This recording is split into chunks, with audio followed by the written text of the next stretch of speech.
மாவட்டத்தில் மேற்கொள்ளப்பட்டிருக்கும் பாதுகாப்பு நடவடிக்கைகள் குறித்து மாவட்ட காவல் கண்காணிப்பாளர் விஜயகுமாருடன் செய்தியாளர் ஸ்ரீதர் நடத்திய நேர்காணலை பார்க்கலாம். பெரும்பாலான இடங்களில் தற்போது இருளில் மூழ்கிறது, மாவட்டம் முழுவதும் ஸ்தம்பித்து போகிறது. என்ன மாதிரி பாதுகாப்பு நடவடிக்கைலாம் எவ்வளவு போலீஸ் ஈடுபடுத்துறீங்க? இப்போ எங்க இதுல 1500 போலீசார் இந்த பாதுகாப்பு பணியில ஈடுபட்டிருக்காங்க.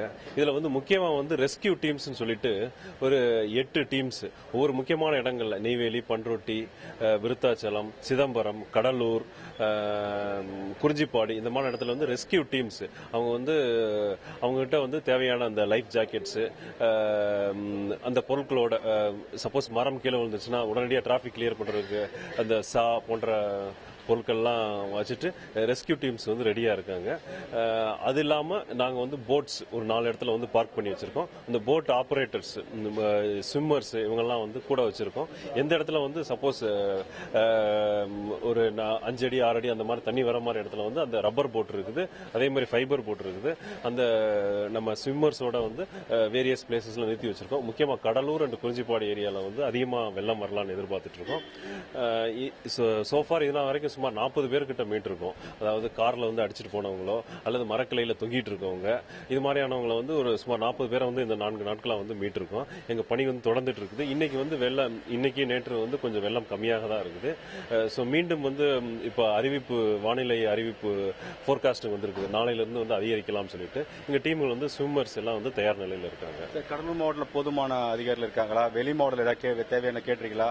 அரசு என்ன மாதிரி தேவைகளை நீங்க கேட்டிருக்கீங்க, கோரிக்கை வச்சிருக்கீங்க? இப்ப இதுக்காண்டி வெளியில இருந்து என்டிஆர்எஃப் பேரிடர் மேலாண்மை மையத்துல 3 டீம் வந்திருக்காங்க. சுமார் 120 பேர்கிட்ட வந்திருக்காங்க, ஒரு இன்ஸ்பெக்டர் தலைமையில். அது இல்லாம சென்னையில இருந்து ஐஜி எஸ்டாப்ளிஷ்மெண்ட் திரு ராஜீவ்குமார், விழுப்புரம் டிஐஜி திருமதி அனிஷா ஹுசேன், அவங்க எல்லாம் கடலூர் மாவட்டத்தில் மட்டும் முகாமிட்டிருக்காங்க. அந்த பாதிக்கப்பட்ட இடங்களை அவங்க இந்த தகவல் பெற்று எங்களுக்கு அறிவுரை சொல்றாங்க.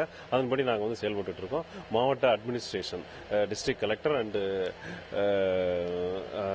நம்மளுடைய ஆர்டி செக்ரட்டரி அவங்களோட இன்ஸ்ட்ரக்ஷன் வாங்கிட்டு ஃபர்தரா ப்ரொசீட் பண்ணிட்டு இருக்கோம். பெரும்பாலான கிராமங்களில் தற்போது மின்சாரம் இல்லாத இருளில் மூழ்கி வருது. அந்த பகுதியில் பாதுகாப்பு ஏற்பாடு பண்ணிருக்கீங்க, எப்படி பண்ணிருக்கீங்க? இப்ப டிஎஸ்பி பட்டாலியன் 2 கம்பெனி வந்திருக்காங்க. அவங்கள அந்த மாதிரியான கிராமங்கள்ல பிக்கெட்டிங்ஸ் போட்டு வச்சிருக்கோம். அது இல்லாம ஹைவே பெட்ரோல்ஸ், அந்த வில்லேஜஸ் எல்லாம் ஒரு 4-5 வில்லேஜஸ் கவர் பண்ற மாதிரி ஹைவே பெட்ரோல்ஸ், டவுன் பெட்ரோல்ஸ் போன்ற வெஹிக்கிள்கள் எல்லாம் மூவ் ஆயிட்டு இருக்குது. இது இல்லாம 46 இன்ஸ்பெக்டர்ஸ், முக்கியமா 70 எஸ்ஐஸ் அவங்க அவங்களுடைய ஜூரிடிக்ஷன் இருக்கக்கூடிய ஏரியாஸ்ல மூவ் பண்ணிட்டு இருக்காங்க. அதனால பாதுகாப்பு ஏற்பாடு இதனால வரைக்கும் எந்த விதமான திருட்டு போன்ற அசம்பாவிதங்கள் நடக்காம பாதுகாப்பு பணியில் ஈடுபட்டு இருக்கோம். நன்றி சார். கடலூர் மாவட்டத்தில் வெள்ளத்தால் பாதிக்கப்பட்டுள்ள நாங்கள் தொடர்ந்து மீட்டு வருகிறோம். அது மட்டும் இல்லாமல் இருளான கிராமங்களுக்கு தேவையான அனைத்து பாதுகாப்பும் தரப்படுகிறது. அதற்காக அனைத்து நடவடிக்கைகளும் காவல்துறை தரப்பிலும் எடுக்கப்படுகிறது. முழு பாதுகாப்பு தர நாங்கள் தயாராக உள்ளோம் அவர் தகவலாகிறது. புதிய தலைமுறைக்காக ஒளிப்பதிவாளர் லெனினுடன் ஸ்ரீதர்.